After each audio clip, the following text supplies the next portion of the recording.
ഒരുപിടി നല്ല ഓർമ്മകൾ മനസ്സിൽ ധ്യാനിച്ചുകൊണ്ട് മട്ടൻ്റെ വലത്തെ കാലെടുത്തൊരു കടി. ഇനിയുമായ ഞങ്ങളിന്ന് ഞങ്ങളുടെ കമ്പനിയുടെ വക ഒരു നോമ്പ് ഉറപ്പുണ്ട് കേട്ടോ.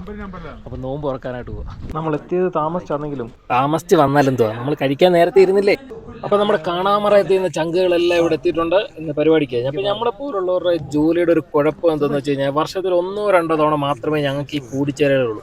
മറ്റെല്ലാ സമയപ്പോഴും വാട്സപ്പ് മെയിൽ വഴിയൊക്കെ ആയിരിക്കും ഞങ്ങളുടെ ഏറ്റവും കൂടുതൽ കോൺടാക്ട്സ് പോയിക്കൊണ്ടിരിക്കുന്നത്. അങ്ങനെ വീണ്ടും നമ്മുടെ മക്കളെ കണ്ടതിൻ്റെ സന്തോഷം പറഞ്ഞറിയിക്കാൻ പറ്റാത്ത എല്ലാവരും ഓടി നടന്ന് അങ്ങോട്ടും ഇങ്ങോട്ടും ഷെയ്ക്കാൻഡ് കൊടുക്കുന്നു, വീ കാണിക്കുന്നു, കെട്ടിപ്പിടിക്കുന്നു, ഉമ്മ വയ്ക്കുന്നു, അങ്ങനെ പലതും ഇവിടെ നടക്കുന്നു.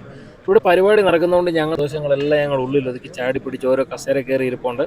അവിടെ ചെറിയ ഒരു സ്പീച്ച് ഇങ്ങനെ നടക്കുകയാണ് റമദാനെ സംബന്ധിച്ചിട്ട്. അപ്പോൾ ഒരു സ്പെഷ്യൽ ഗസ്റ്റ് ഉണ്ട്. നമുക്ക് നമ്മുടെ നോമ്പ് മുറിക്കാനുള്ള സമയമായി. കറക്റ്റ് സമയത്ത് വാങ്ങി കൊടുത്തു. എല്ലാവരും ഒരു ഈന്തപ്പഴത്തിൽ തുടങ്ങി. അപ്പോൾ കൂടെ കഴിക്കാൻ കുറച്ച് അടിപൊളി സ്റ്റാർട്ടർ കാര്യങ്ങളൊക്കെ ഉണ്ടായിരുന്നു. ചിക്കൻ സമൂസ, വെജിറ്റബിൾ സമൂസ, പിന്നെ വേറെന്തോ നമുക്ക് പേരറിയാത്ത കുറേ സാധനങ്ങൾ. പിന്നെ ഏറ്റവും അടിപൊളിയായിട്ടുള്ളത് ഈ പെട്ടി തുറക്കുന്ന സാധനമാണ്. കാണാൻ വലിയ ഗുമ്മില്ലെങ്കിൽ ഐറ്റം സൂപ്പറായിരുന്നു. ആ കൂടെ കിട്ടിയ ക്രീമി മുക്കി കഴിക്കാൻ പൊളി. അപ്പോൾ ഇതെല്ലാം കഴിഞ്ഞ് പ്രാർത്ഥനയ്ക്ക് ശേഷം നമുക്കുള്ള ഐറ്റം വന്നിട്ടുണ്ട്. മട്ടൻ മന്തി. മണിക്കൂറുകൾ നീണ്ടു നിന്ന ഉപവാസത്തിന് ശേഷം വയറിനെ പറഞ്ഞ് കാര്യമാക്കി മനസ്സിലാക്കി, മോനെ ഇതും കൂടെ ഒന്ന് അഡ്ജസ്റ്റ് ചെയ്തേക്കണടാ എന്ന് പറഞ്ഞ് പപ്പടം പൊളിക്കുന്ന പോലെ അലൂമിനിയം ഫോയിലെടുത്ത് മാറ്റി വെച്ചിട്ട് മൊത്തത്തിൽ വേവിച്ചെടുത്ത മട്ടൻ്റെ 1/3 ഭാഗവും കുറച്ച് ചോറും കുറച്ച് നട്ട്സും സലാഡും ഒക്കെ കണ്ട് കണ്ണു തള്ളി മോനെ ബിസ്മിയും പറഞ്ഞ് ഒരടി. ഇനിയൊട്ടും സമയം കളയാനില്ല. മുതലാളിയെ തുടങ്ങിക്കോ അറ്റാക്ക് എന്നുള്ള വയറിന്റെ വിളി കാരണം എല്ലാവരും അവരവരുടെ കാര്യത്തിലേക്ക് കടന്നു കഴിഞ്ഞു. ചുറ്റുമെങ്ങും നിശബ്ദത മാത്രം.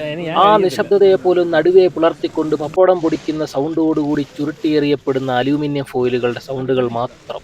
നിരത്തിലുള്ള എല്ലാ ടേബിളുകളും മന്തിയെക്കുറിച്ചുള്ള ചർച്ചകൾ മാത്രം. അതിമനോഹരം, സ്വാദിഷ്ടം, അങ്ങനെ പല അഭിപ്രായങ്ങൾ. അതെല്ലാം കേട്ടിരിക്കുന്ന നമ്മുടെ മുമ്പിലിരിക്കുന്ന മന്തിയിലെ മട്ടന്റെ ഒരുപിടി നല്ല ഓർമ്മകൾ മനസ്സിൽ ധ്യാനിച്ചുകൊണ്ട് മട്ടന്റെ വലത്തെ കാലെടുത്തൊരു കടി. ഇനിയും അയവിറക്കാൻ ഒട്ടേറെ ഓർമ്മകൾ മുമ്പിലിരിക്കെ എന്നിൽ നിന്നും പലരും ആ ഓർമ്മകൾ പിച്ചി ചീന്തിയെടുത്തു. ഇഷ്ടിക കഷ്ണം പോലുള്ള മട്ടന്റെ പല ഭാഗങ്ങളും കണ്ട് ഞങ്ങൾ പലവട്ടം ഞെട്ടിയെങ്കിലും ഒരു കൂസലുമില്ലാതെ ഞങ്ങളത് അകത്താക്കി. എല്ലാം കഴിഞ്ഞ് കയറ്റിവിട്ട ആടിനെ ഒന്ന് ശമിപ്പിക്കാൻ കഹ്വ എന്ന ട്രഡീഷണൽ ഡ്രിങ്കിനൊപ്പം സമാധി. ഒത്തുചേർന്നുകൊണ്ട് വീണ്ടും സെൽഫി എടുത്ത് യാത്ര പറയുമ്പോഴും മനസ്സിൽ ഒരേ ചിന്ത മാത്രം, നീണ്ടു നിവർന്നുള്ള ഒരു ഉറക്കം. അത് പതിവാണ്. അപ്പോൾ നമ്മുടെ പുതിയ വീഡിയോ ആയിട്ട് കാണുന്നവരെ മാസലാമ.